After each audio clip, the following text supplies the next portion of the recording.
Friends, ఇంతవరకు మన channel subscribe చేసుకున్నట్లయితే కింద రెడ్ కలర్ లో కనిపిస్తున్న సబ్స్క్రైబ్ బటన్ మీద ప్రెస్ చేసి పక్కనే ఉన్న బెల్ ఐకాన్ యాక్టివేట్ చేసుకుని నేను పెట్టే ప్రతి వీడియో అప్డేట్ మీకు నోటిఫికేషన్ ద్వారా అయితే రావడం జరుగుతుంది.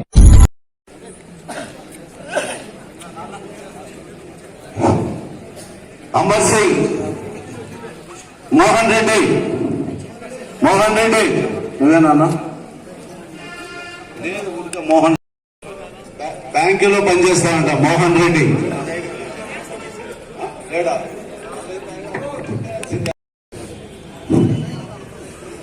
తెలుగుదేశం పార్టీ తరఫున సన్మానం చేయించుకునే వ్యక్తులు అందరూ బీసీ, ఎస్సీ, బీసీ, మైనారిటీ మహిళలకు స్థానం కలిగించేది కాదు. గతంలో జాతీయ పార్టీలు ఎవరు చెప్తే వాళ్ళు ఎమ్మెల్యేలు అయిపోయేటోళ్ళు, ఎవరు చెప్తే వాళ్ళు స్థానిక సమస్యలు గెలిచేటోళ్ళు. ఎవరికి తెలియదు. ప్రజలలోకి తీసుకొచ్చిన పార్టీ తెలుగుదేశం పార్టీ. రాజకీయాలను, ప్రభుత్వాన్ని, ప్రభుత్వం ప్రజలకు ఉపయోగపడే ప్రభుత్వం, ప్రజలకు సంక్షేమం అందించాలా, ప్రజలకు అన్ని విధాల తోడుబాటుగా ఉండాలని కోరుకునే పార్టీ తెలుగుదేశం పార్టీ. అటువంటి పార్టీలో మనం అందరం పనిచేస్తున్నాము. అటువంటి పార్టీలో మనం అందరం పనిచేసేదానికి మనం ఎంతో సంతోషపడాల్సిందిగా మీ అందరినీ మేము కోరుకుంటున్నాం. ఎందుకంటే పార్టీలు పుడతా ఉన్నాయి, పోతా ఉన్నాయి. జగన్మోహన్ రెడ్డి కూడా పార్టీ పెట్టారు. ఈ రోజు మనం పత్రికల్లో చూస్తున్నాం, టీవీలో చూస్తున్నాం. 16 నెలల్లో జైల్లో ఉండొచ్చినాడు ఆయన. రాజశేఖర రెడ్డి గారు పేరు పెట్టుకుని ముఖ్యమంత్రి అయినాడు. ఈరోజు రాజశేఖర రెడ్డి పేరు లేదు. సొంత తల్లిని, చెల్లిని కూడా దూరం పెట్టేసినాడు. సొంత చిన్నాయనను చంపితే దాంట్లో ముద్దాయిను 7 సంవత్సరాలైనా ఎలిగి తీసే పరిస్థితి జగన్మోహన్ రెడ్డికి లేదు. అటువంటి వ్యక్తి మన రాష్ట్రంలో మన పార్టీని, మన చంద్రబాబు నాయుడిని, మన నాయకులను విమర్శించే స్థాయిలో ఆయన మాట్లాడుతూ ఉన్నాడు. ఆయనకు అర్హతే లేదు. చంద్రబాబు నాయుడు గారిని కానీ, తెలుగుదేశం పార్టీని కానీ, తెలుగుదేశం పార్టీ కార్యకర్తలు కానీ విమర్శించే అర్హత వైఎస్ఆర్సీపీ వాళ్ళకు లేదని నేను ఈ సందర్భంగా మీ అందరికీ తెలియజేస్తున్నాను. సోదరి సోదరులను కూడా హృదయపూర్వక నమస్కారాలు తెలియజేస్తున్నాను. తెలుగుదేశం పార్టీ ఏర్పాటై ఈ రోజుకు 44 సంవత్సరాలు పూర్తి చేసుకుంటా ఉంది. 44 సంవత్సరాలు పూర్తి సందర్భంగా రేపటి దినం నుంచి 45వ సంవత్సరానికి అడుగుడుతాను. కాబట్టి ఆవిర్భావ దినోత్సవాన్ని జరుపుకోమని మన పార్టీ గౌరవ ముఖ్యమంత్రి గారు ఆదేశించిన దాని మీద మనమందరం ఇక్కడ పార్టీ ఆవిర్భావ దినోత్సవాన్ని జరుపుకుంటున్నాం. మరి మనందరికీ తెలుసు, స్వర్గీయ ఎన్టీ రామారావు గారు గొప్ప సినిమా యాక్టర్. ఆయన చిన్నతనం నుంచి సబ్ రిజిస్ట్రార్ గా ఉద్యోగం చేస్తూ సబ్ రిజిస్ట్రార్ ఉద్యోగం రాజీనామా చేసి మరి నాటక రంగంలో ప్రవేశించడం జరిగింది. ఆయన మొట్టమొదటి అంచెలంచెలుగా ఎదిగి నట సార్వభౌమ అనే స్థాయికి ఎదగడం జరిగింది. అంత గొప్ప నటుడు. అంత గొప్ప నటుడుగా ఉంటూ కోట్ల రూపాయల ఆదాయాన్ని సంపాదించుకునే పరిస్థితిలో ఉండబడిన వ్యక్తి ఈ అప్పుడు భారతదేశంలో ఉండబడిన ఆంధ్ర రాష్ట్రంలో అప్పుడు కాంగ్రెస్ పార్టీ ఏదో అధికారము, పెత్తనము ప్రజలను పట్టించుకోవడం లేదు. పేదవారి యొక్క ఆర్థిక పరిస్థితులను మెరుగుపరిచే పరిస్థితుల్లో కాంగ్రెస్ పార్టీ లేదు. అప్పుడు ఎవరో టికెట్ ఇస్తే పార్టీ గెలిచిపోతా ఉండేది. కాబట్టి తర్వాత వాళ్ళు ప్రజలను పట్టించుకోవడం లేదనే ఉద్దేశంతో ఆయన ఈ వ్యవస్థాపక దినం రోజు ఈ రోజు నా తెలుగుదేశం పార్టీని ఏర్పాటు చేయడం జరిగింది. దాంట్లో భాగంగా చాలా మంది చిన్న పిల్లలు, మహిళలు వీళ్ళందరూ రాజకీయంగా ఎదగడానికి ప్రతి ఒక్కరికి అవకాశం ఇచ్చినాడు. అందరికంటే యూత్ కు, మహిళలకు ఎక్కువ అవకాశం ఇచ్చినాడు. ఈ రోజు ఈ రాష్ట్రంలో ఉండబడిన వ్యక్తులు చాలా మంది 180 మంది తెలుగుదేశం పార్టీలో ఎమ్మెల్యేలు గాను, ఎంపీలు గాను రకరకాల అభిప్రాయాల్లో ఉండబడిన రాష్ట్రాల్లో ఉన్నారు. తప్పగా అందరూ రాజకీయ దిశ పెట్టాడు. అందరికీ కూడా, ప్రతి ఒక్కరికి కూడా. అటువంటి పార్టీ తెలుగుదేశం పార్టీ. ఆయన 2 సార్లు 83లో ఎన్నికలు పార్టీ స్థాపించిన 9 నెలలకే ఆంధ్రప్రదేశ్ లో అధికారానికి వచ్చి రావడం జరిగింది తెలుగుదేశం పార్టీ. ఆయన ఎన్నికల ప్రచారంలో తిరుగుతూ రాత్రి పౌరులు లేకుండా ఆంధ్రప్రదేశ్ అంతా పర్యటించి ఎన్నికలు జరిగితే ఆ ఎన్నికల్లో భారీ మెజారిటీతో తెలుగుదేశం పార్టీ అధికారంలోకి రావడము స్వర్గీయ ఎన్టీ రామారావు గారు ముఖ్యమంత్రి కావడం జరిగింది. కానీ తర్వాత జరిగిన ఎన్నికల్లో ఆయన 2 సార్లు ముఖ్యమంత్రి అయ్యాడు.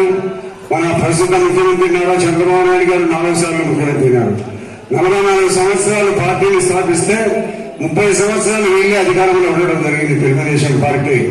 అటువంటి గొప్ప పార్టీ, గొప్ప యుగ పురుషుడు స్థాపించిన పార్టీ మన పార్టీ, గొప్ప పార్టీ తెలుగుదేశం పార్టీ. మనమందరం కూడా దాంట్లోనే ఉంటున్నాం. నేను ఈ రోజుకి ఈ స్థాయికి ఎదిగినాను ఏంటంటే తెలుగుదేశం పార్టీ ఆ రోజు నాకు 1985వ సంవత్సరంలో నాకు టికెట్ ఇచ్చి పార్టీలో గెలిపించిన మెజార్టీ. పార్టీ టికెట్ ఇచ్చిన తర్వాత పొద్దుటూరుకు వచ్చినాడు. పొద్దుటూరుకి ఎన్నికల ప్రసాదించిన ఆయన దగ్గర ముఖ్యంగా పెట్టుకుని నిలబెట్టుకుని పక్కనే మా తమ్ముడైన వరదరాజు రెడ్డి గారు గెలిపించండి, నేను నా తమ్ముడు గెలిపి ఆదాయంగా ఉంటానని చెప్పడం కూడా జరిగింది. కాబట్టి అప్పుడు ఆ ఎన్నికల్లో 1985లో నేను మొట్టమొదటిసారిగా ఎమ్మెల్యేగా గెలిచిన దానికి మన స్వర్గీయ ఎన్టీ రామారావు గారు కారణం. అప్పటి నుంచి అంచెలంచెలుగా ఇప్పుడు 6వసారి ఎమ్మెల్యేగా కూడా నేను మీరందరి సహాయ సహకారాలతో, చంద్రబాబు నాయుడు సహాయ సహకారాలతో ఈరోజు నేను ప్రభుత్వంలో ఎమ్మెల్యేగా ఉంటున్నాను. మరి ఎన్టీ రామారావు అధికారంలోకి వచ్చిన తర్వాత ఎన్నో సంస్కరణలు చేపట్టారు. చాలా మంది మాట్లాడే వాళ్ళందరూ చెప్పినారు ఈ సంస్కరణ వల్ల ఎంతో ప్రజల్లో చైతన్యం పెరిగింది. గతంలో ఉండబడిన అణిచిపెట్టే విధానం పోయింది. పిల్లలు, స్త్రీలు అందరూ చైతన్యవంతులైనారు. ప్రతి ఒక్కరూ ఎన్నికలంటే ఏంటని తెలుసుకున్న పరిస్థితులు ఈ రోజు ఈ పార్టీ ఉంది. ఈ పార్టీని ఈ స్థితికి తీసుకున్న వచ్చినప్పుడు స్వర్గీయ ఎన్టీ రామారావు. ఎన్టీ రామారావు తర్వాత మన చంద్రబాబు నాయుడు గారు ఈరోజు నిరంతరం ఈ పార్టీ కోసం పనిచేస్తున్నాడు. ఆయన నిన్నటి దినము అమరావతి రాజధానిగా ఉండాలని నిన్నటి దినము నేను అమరావతిలో అసెంబ్లీలో ఉంటాను ఈ శ్రావణానికి. కాబట్టి ఆయన దాదాపు 2-2.5 గంటల సేపు అమరావతి యొక్క ప్రాధాన్యము, అమరావతి నడిబొడ్డున ఉంది. మన ప్రస్తుత ఆంధ్రప్రదేశ్ అట్లా విశాఖపట్నం నుంచి చిత్తూరు, అనంతపురం నుంచి నడిబొడ్డున ఉంది విజయవాడ అనే ఉద్దేశము. గుంటూరు మధ్యన అమరావతిని ఏర్పాటు చేస్తూ మరి అక్కడ రాష్ట్రంగా ఉండాలనే దాని మీద నేను ఎన్నో సమావేశం పెట్టాను. మేమందరం కూడా ఏకగ్రీవంగా తీర్మానం చేసి మరి రాష్ట్రం అమరావతిలోనే ఉండాలని ఏకగ్రీవంగా తీర్మానం చేసి మేమందరం బలపరచడం జరిగింది. ఈ తీర్మానాన్ని కేంద్ర ప్రభుత్వానికి పిలిపించి 2, 3, 4 తేదీలలో పర్మనెంట్ గా ఈ రాష్ట్రాన్ని గుర్తించేటట్లు ఢిల్లీ ప్రభుత్వము, కేంద్ర ప్రభుత్వము ఈ యొక్క అమరావతి రాజధాని శాశ్వత రాజధానిగా ఉండాలని గుర్తించడానికి కోసం నిన్నటి దినం తీర్మానం చేసి కేంద్రానికి పంపించడం జరిగింది. కాబట్టి ఇప్పుడు మనం అభివృద్ధి కార్యక్రమాలు ఎన్నో చెప్పినారు చంద్రబాబు నాయుడు గారు. సూపర్ 6 చెప్పినాం, అన్ని కంప్లీట్ అమలు అవుతూ ఉన్నాయి. గతంలో లేని ఎన్నో ఉద్యోగాలను కల్పిస్తామని చెప్పినాం. ఉద్యోగాలు కల్పించడం జరుగుతుంది. 20 లక్షల మందికి ఉద్యోగ అవకాశాలు కల్పించే దానికోసం ప్రణాళికలు రూపొందించారు ఈ 5 సంవత్సరాల్లో. ఇప్పటికే 8 లక్షల ఉద్యోగాలు ఇప్పటికే ప్రకటించడం కూడా జరిగింది. అయితే భవిష్యత్తులో ఇంకా పెట్టుబడులు తీసుకొని వచ్చి ఈ రాష్ట్రంలో ఇండస్ట్రీస్ ఏర్పాటు చేసి ఆ ఇండస్ట్రీస్ లో ఒక్కొక్క ఇండస్ట్రీస్ లో 2,000, 3,000 ఉద్యోగాలు వచ్చే ప్రయత్నం చేసేదానికి నిరంతరంగా పనిచేస్తున్నారు మన ముఖ్యమంత్రి చంద్రబాబు నాయుడు గారు కానీ, లోకేష్ గారు కానీ. మన ఆంధ్రప్రదేశ్ ను భారతదేశంలో అన్ని రాష్ట్రాల కంటే నంబర్ 1 రాష్ట్రంగా తీర్చిదిద్దాలని నిరంతరంగా కృషి చేస్తున్న మన ముఖ్యమంత్రికి మనం అందరము మన చేయూతను అందించాలి. బీసీలు ఎన్నో రకాల అభివృద్ధిలోకి తీసుకొని వచ్చారు. ఎస్టీలు ప్రతి ఒక్కరిని కూడా నిరంతరము రాష్ట్రాభివృద్ధి కోసం పాటుపడే మన గౌరవ ముఖ్యమంత్రి గారు ఇంకా కొంతకాలం ఇంకో 15 సంవత్సరాల కాలం ముఖ్యమంత్రిగా ఉండాలని రాష్ట్రం అంతా కోరుకుంటామని మేమందరూ కోరుకుంటున్నాం. ప్రతిపక్ష పార్టీలను కూడా కోరుకుంటున్నాయి. మరి కేంద్ర రాష్ట్రంలో ఇప్పుడు కూటమిలో నిలబడిన జనసేన కానీ, బీజేపీ పార్టీలు కానీ, ఈ పార్టీలన్నీ కూడా పవన్ కళ్యాణ్ గారు మన శాసనసభలో మాట్లాడుతూ ఇంకొక 15 సంవత్సరాలు గౌరవ ముఖ్యమంత్రి చంద్రబాబు నాయుడు గారు అధికారంలో ఉండాలని అసెంబ్లీలో చెప్పడం జరిగింది. కాబట్టి వాళ్ళందరూ కూడా శాంతి సుస్థిత కలదు ఈ రాష్ట్రం అభివృద్ధి పదంలో తీసుకొని పోయడానికి చంద్రబాబు నాయుడు ఒక్కరి సాధ్యమవుతుందని ఒక మంచి ఆలోచనతో రాష్ట్రం అంతా గుర్తించి అన్ని పార్టీలు ఆయన మద్దతు ఇవ్వడం జరిగింది. ఈరోజు కేంద్ర ప్రభుత్వం కూడా రాష్ట్రానికి సంపూర్ణమైన మద్దతు ఇస్తా ఉంది. ఈ అప్పుల్లో మునిగిపోయిన ఈ జగన్మోహన్ రెడ్డి గారి సమయంలో రాష్ట్రంలో అప్పుల్లో కూరుకుపోయింది, దౌర్జన్యాలు మితిమీరిపోయినాయి, భూఆక్రమణాలు మితిమీరిపోయినాయి. అదే మాదిరి ఎక్కడ చూసినా కూడా ప్రతి ఎమ్మెల్యే కూడా దోచుకోవడం విధానికి తయారైన పరిస్థితుల్లో 5 ఏళ్లలో రాష్ట్రం అప్పుల పాలైంది. ఈ అప్పులను కొంతవరకు కేంద్ర ప్రభుత్వాన్ని మద్దతు ఇస్తున్నాం కాబట్టి కేంద్ర ప్రభుత్వం కొంత అప్పులు తీరి మనకు ఆర్థికంగా కొంత ఆంధ్రప్రదేశ్ కు డబ్బులు ఇస్తా ఉండబడిన కారణంగా ఈరోజు ప్రభుత్వాలు నడుస్తున్నాయి. కాబట్టి వాళ్ళు చేసిన అప్పులతో అయితే ప్రభుత్వం నడిచే పరిస్థితి లేని పరిస్థితుల్లో అప్పులు చేసిపోవడం జరిగింది. కాబట్టి భవిష్యత్తులో ఈ రాష్ట్రాన్ని ఇంకా ఇంకా అభివృద్ధి తీసుకుపోయి ఎందుకంటే నేను కూడా చెప్పడం జరిగింది ముఖ్యమంత్రి గారు, ఒక 4-5 సంవత్సరాలలో భారతదేశంలోనే అగ్రగామి దేశంగా ఆంధ్రప్రదేశ్ ను తీర్చిదిద్దే పరిస్థితి మీ అందరి సహాయ సహకారాలతో చేస్తానని ఆయన చెప్పడం కూడా జరిగింది. కాబట్టి మనం అందరం కూడా ఏ పార్టీ అభివృద్ధి పథంలో మనం రాష్ట్రాన్ని తీసుకుపోతుందో ఏ ఒక్క ప్రతి కుటుంబానికి ప్రతి వ్యక్తికి ఆర్థికంగా బలోపేతం చేయగలిగే పార్టీని మనం ఓట్లేసి ఎన్నుకోవాలి. అటువంటి పార్టీ తెలుగుదేశం పార్టీ. భవిష్యత్తులో ఇంకా కూడా ఎన్నో అభివృద్ధి కార్యక్రమాలు గొప్ప విసరించబడిన ముఖ్యమంత్రి మనం పెద్ద ముందు చూపు రాబోయే రోజుల్లో ఏం చేయాలనే ప్రణాళికలు ఇప్పటి నుంచే తయారు చేస్తే రాబోయే 5 సంవత్సరాలకు సంబంధించి కూడా ప్రణాళికలు ఎప్పుడు ఆయన మెదళ్ళు కలుగుతూ ఉంటాయి. అటువంటి ముఖ్యమంత్రిని మనం ఎన్నుకోబడిన దాని కారణంగా ఈరోజు రాష్ట్రం అభివృద్ధి పథకంలో నడుస్తుంది. ఈ మధ్యకాలంలో ఎన్నో అభివృద్ధి కార్యక్రమాలు జరుగుతున్నాయి. రాష్ట్రంలో రోడ్లు వేస్తున్నాం, సిమెంట్ రోడ్లు 4 lanes రోడ్లు వేసుకుంటున్నాం. మరి అనంతపురం జిల్లా నుంచి అమరావతికి రోడ్డు వేస్తున్నాం. ఇక్కడ పోతా ఉంది 4-5 రోడ్లు. ఇప్పుడు 4:30 గంట 5 గంటలు విజయవాడ పోయే సమయంలో ఈ రోడ్డు తయారైతే 3 గంటలకు పోగలుగుతాం. చుట్టుపక్కల రింగ్ రోడ్లు వస్తా ఉన్నాయి. అభివృద్ధి కార్యక్రమాలకన్నిటికీ ముఖ్యమంత్రి గారు కొంత ఆర్థిక ఇబ్బందులు ఉన్నవి కూడా కొంత కాలానికి మళ్ళా ఆర్థిక అభివృద్ధి కార్యక్రమాలకు డబ్బులు ఇవ్వడం జరుగుతుంది. మన పొద్దుటూరు పట్టణంలోనే 4 రోడ్లు అభివృద్ధి చేస్తున్నాం. మైనపూర్లో 2 అడుగులు, కొరపాట్లో 2 అడుగులు, రిలయన్స్ పెట్రోల్ దగ్గర నుంచి వాసవి సర్కిల్ వరకు 3 అడుగులు, గొల్లవరంలో చేస్తామని ఇలాంటిగా ఇస్తున్నా. గత 10 సంవత్సరాలు ఉండబడిన 2014 నుంచి 24 వరకు ఉండబడిన ఎమ్మెల్యే దాచుకోవడం దోచుకోవడం తప్ప ప్రజలకు చేసిందేమి లేదు. ఈ మాదిరిగా జగన్మోహన్ రెడ్డి గారి సమయంలో మన ఎమ్మెల్యేలే కాదు ప్రతి ఒక్కరూ 1,000 కోట్ల రూపాయలు దోచుకున్నారు. మద్యంలో సిండికేట్ అయ్యి డబ్బులు దోచుకున్నారు. ఎక్కడ భూములు 10,000 భూములన్నీ ఆక్రమించుకున్నారు.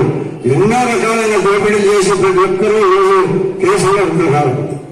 మరి అంత దాదాపు 2019 వరకు మన ముఖ్యమంత్రి చంద్రబాబు నాయుడు గారు అధికారంలోకి ఉంటే ఆయన్ను దాదాపు 75 సంవత్సరాల వయసు, 3 సార్లు ముఖ్యమంత్రి అప్పటికే. ఆయన ఏమో నంద్యాల పట్టణంలో ఎన్నికల ప్రచారానికి కోసం వస్తా ఉంటే రాత్రి 11 గంటలకు అరెస్ట్ చేయడం జరిగింది. మాజీ ముఖ్యమంత్రిని 11 గంటలకు రాత్రిపూట అరెస్ట్ చేసి మన రాజమండ్రి జైలుకు తీసుకోవడం అనేది సభవా? ఆలోచించి ఏం చేశాడు ఆయన? ఏం చేశాడు? ఆయన కోర్టులో ఆయన పెట్టే కేసులన్నీ కూడా వాళ్ళు జగన్మోహన్ రెడ్డి గారి కేసులన్నీ కూడా తప్పుడని కోర్టు నిర్ధారణ చేసింది.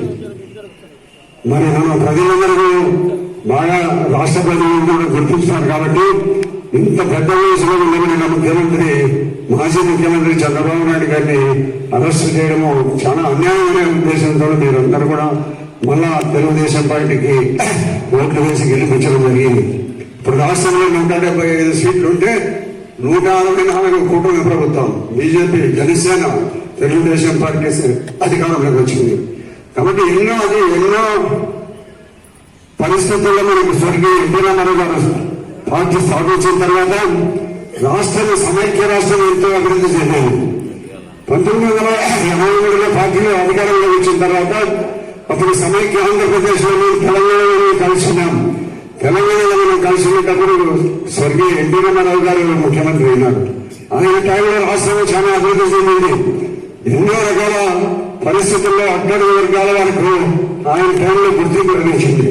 వెనకబడ్డ వర్గాల వారికి ఎమ్మెల్యేలుగా, ఎంపీలుగా, మండల ప్రెసిడెంట్ గా, జెడ్పీటీసీలుగా, జిల్లా పరిషత్తులో చైర్మన్ గా ఎంతో మంది వెనకబడ్డ వారు అట్టడుగు వారికి ఆయన పైకి తీసుకురావడం జరిగింది. అటువంటి ఆవిర్భావ దినోత్సవాన్ని మనం ఈరోజు జరుపుకుంటున్నాం. భవిష్యత్తులో ఈ యొక్క స్వర్గీయ ఎన్టీ రామారావు గారు సినిమా యాక్టర్గా ఉండి కోట్ల రూపాయలు సంపాదించుకునేవాడు. కోట్ల రూపాయలు సంపాదించుకునే పరిస్థితి వదిలిపెట్టి రాజకీయాలకు వచ్చినాడు. రాజకీయాలకు వచ్చి చరిత్ర సృష్టించాడు. 9 నెలల్లో అధికారం రాగలిగే పార్టీ కూడా మన దేశంలో ప్రపంచంలో ఎక్కడైనా ఉందంటే ఆంధ్రప్రదేశ్లోనే ఎన్టీ రామారావు వల్లనే తెలుగుదేశం పార్టీ 9 నెలల్లో అధికారం రాగలిగింది. ఇది ఒక్క పార్టీ. అటువంటి నట సారభావం చెప్తున్నారు ఎన్టీ రామారావు గారు తనకు వచ్చి ఆదాయాన్ని పెట్టి ప్రజల కోసమని వచ్చి తెలుగుదేశం పార్టీ స్థాపించి రాష్ట్రంలో అన్ని రకాల ఈరోజు జరిగే అభివృద్ధి కార్యక్రమాలు ప్రతి ఒక్కటి కానీ మండల స్థాయి నుంచి ప్రతి ఒక్కటి కూడా ఆయన చేసిన ఆయన ఆలోచనల మేరకు నిర్ణయం తీసుకొని చేసేటి అవన్నీ మనం అనుభవిస్తున్నాం. కాబట్టి ఇంత గొప్ప పార్టీ వ్యవస్థాపకుడు భారతదేశంలోనే కాదు ప్రపంచ దేశాల్లో ఎక్కడ కూడా 9 నెలల్లో పార్టీని స్థాపించి అధికారంలోకి తీసుకురాగలిగిన వాడు ఒక్క ఏకైక నాయకుడు చంద్రబాబు ఎన్టీ రామారావు గారే. ఆయన వచ్చిన తర్వాత తర్వాత చంద్రబాబు నాయుడు గారు కూడా రాష్ట్రంలో అన్ని రకాల తీర్చిదిద్దడం జరుగుతుంది.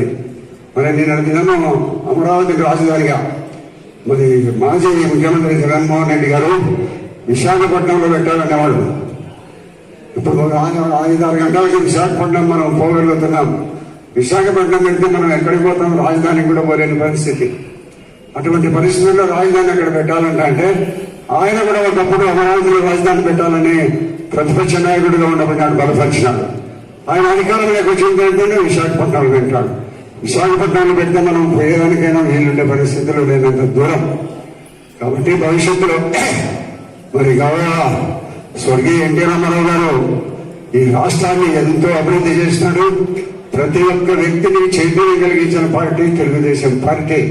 ఆయన టైంలోనే మేమందరం ఎమ్మెల్యేలైనాం, మండల ప్రెసిడెంట్ అయినారు, జిల్లా పరిషత్ చైర్మన్ అయినారు, ఎంపీలు అయినారు. ఎవరో గుర్తు తెలియని వ్యక్తులందరినీ తీసుకొని వచ్చిపెట్టి కూడా ఆయన పార్టీలో ఈ రోజు అందరినీ కూడా గెలిపించగలిగిన సామర్థ్యం కలిగిన వ్యక్తి మన స్వర్గీయ ఎన్టీ రామారావు గారు. మరి ఆయన మాటల్లోనే నిరంతరంగా మన గౌరవ ముఖ్యమంత్రి గారు మరి లోకేష్ బాబు గారు కూడా ఆయన కూడా నడుచుకుంటూ భవిష్యత్తులో ఈ రాష్ట్రాన్ని ఇంకా ఎంతో అభివృద్ధి చేయాలని ఒక మంచి ఆలోచనలతో ఈ రాష్ట్ర భవిష్యత్తును మరి ముందుకు తీసుకుపోవడం జరుగుతుంది. మనమందరం కూడా అన్ని రకాల పార్టీకి సహాయ సహకారాలు అందిద్దాం. ఈ తెలుగుదేశం పార్టీ తప్పకుండా మన ప్రతిపక్ష పార్టీ వస్తే ఈసారి అందరి ఆస్తులు కూడా మన పేర్లతో మన భూములు ఉంటాయా లేదా అనేది కూడా తెలిసే పరిస్థితి ఉంటుంది.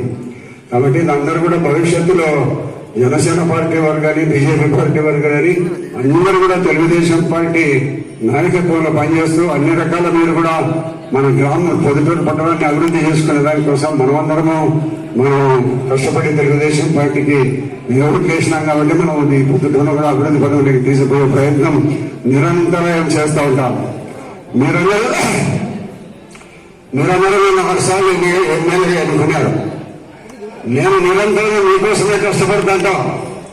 నాకేం వ్యాపారం లేదు, కాంట్రాక్ట్ లేదు. ఎప్పుడు ఫోన్ చేసినా పలుకుతా. ఏ వ్యాపారం లేదు. మా కుటుంబం మా తల్లిదండ్రి గారు ఇచ్చిపోయిన భూములతోనే మేము ఈ రోజు వరకు ఉంటున్నాము, నిజాయితీగా బతుకుతున్నాం. ఎక్కడ కూడా చేయించాల్సిన ప్రసక్తి ఉండదు. మన మాజీ ఎమ్మెల్యే గారు ఆరోపణలు చేస్తుంటారు, కొండారెడ్డి సంపాదించాడు, వాళ్ళ కుటుంబం అంతా సంపాదించిందని. నేను చెప్తాను, నేను ఛాలెంజ్ చేసి ఎక్కడ ఒక్క రూపాయి మనం డబ్బులు ఎవరితోనూ చేయబట్టి తీసుకొని ఉంటే చూపించు. ఈ దగ్గర నీ బాగుంది గుట్కా బంగారెడ్డి తప్పక ఇద్దరు దగ్గర ఉన్నారు చూడండి, కోరెడ్డి శివారెడ్డి గారి సూర్య సుభాష్ రెడ్డి గారి వాళ్ళందరితో చెప్పించు. నువ్వు నీ బాగుంది మాత్రమే నా మీద లక్షల కోట్ల రూపాయలు కొండారెడ్డి మరి 100 రోజులు తీసుకుంటా అంటున్నావు. కాబట్టి మా కోసం మేము నిజాయితీగా బతుకుతున్నాం. నిజాయితీని వదిలిపెట్టే ప్రసక్తి లేదు. చచ్చిపోయేటువంటి వరకు నేను నిజాయితీ కలిగి చచ్చిపోతాం.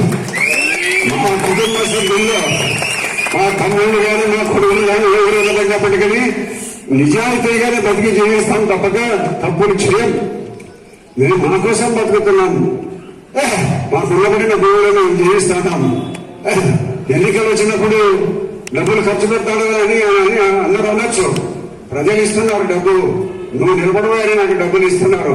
పార్టీ డబ్బులు ఇస్తాను, కాబట్టి డబ్బులు ఎక్కడి నుంచి వచ్చినాయంటే ప్రజలు ఇస్తున్నారు, ప్రజలతో నిలబడతాను, ప్రజలు ఇచ్చిన అధికారాన్ని ప్రజలకే ఖర్చు పెట్టాలని ప్రయత్నం చేస్తాను లేకుండా ఏ ఒక్కరోజు కూడా ఏ ఒక్క తప్పు చేయమని మీకు అందరికీ నేను విశ్వాసపూర్వకంగా చెప్తూ ఎప్పుడు కూడా తప్పు చేయం.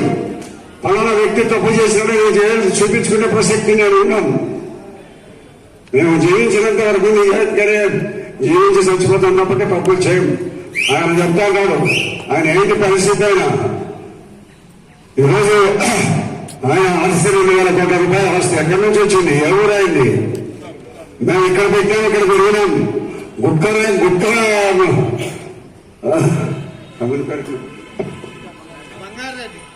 గుట్కా బంగారెడ్డి 2,200 కోట్లు ఎక్కడి నుంచి వచ్చింది? గుట్కా అనేది అవన్నీ పొద్దుటూరులో గుట్కా అనేది అమ్ముతుంటే అందరినీ పిలిచి బెదిరించి ఆయన ఒక్కడే తీసుకొని ఆయన దగ్గరనే హోల్సేల్ గా తీసుకొని పోయి అమ్మాలి. కాబట్టి ఈ మాదిరిగా క్రికెట్ బెట్టింగులు, ఇసుపెట్టాకులు ఇవన్నీ పొద్దుటూరు దోపిడీ చేసి అన్ని రకాల 1,000 కోట్ల రూపాయలు సంపాదించుకునే నీవు ఆయన చెప్తాంటాడు ఈ రోజు కూడా మట్కా గుట్కా ఉంది కదా అంటే ఉంది. కానీ అరికట్టడం అనేది పోలీసులను ఎంతమంది చేసినా కూడా పరికట్టడం అనే దాంట్లో అక్కడక్కడ విఫలం జరుగుతామన్నమాట నిజం.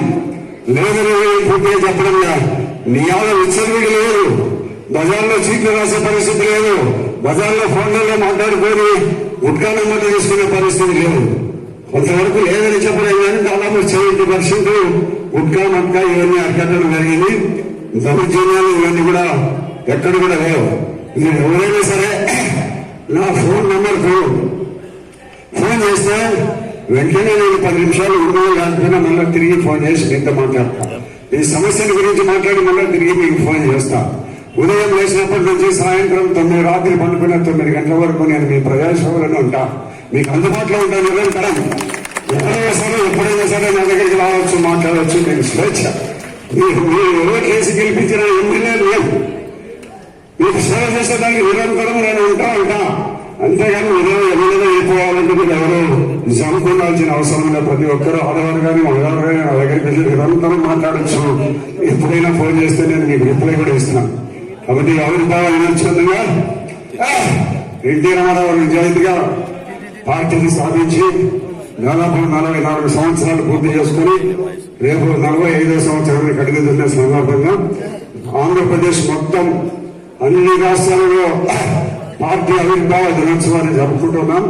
మనం పొద్దుటూరులో జరుపుకుంటున్నాం. కాబట్టి తక్కువ సమయంలో చెప్పినప్పటికీ మీరందరూ భారీ సంఖ్యలో హాజరై ఈ యొక్క ఆవిర్భావ దినోత్సవాన్ని జయప్రదం చేసిన మీకు ప్రతి ఒక్కరికి పేరు పేరున ధన్యవాదాలు చేస్తూ సెలవు తీసుకుంటున్నాను.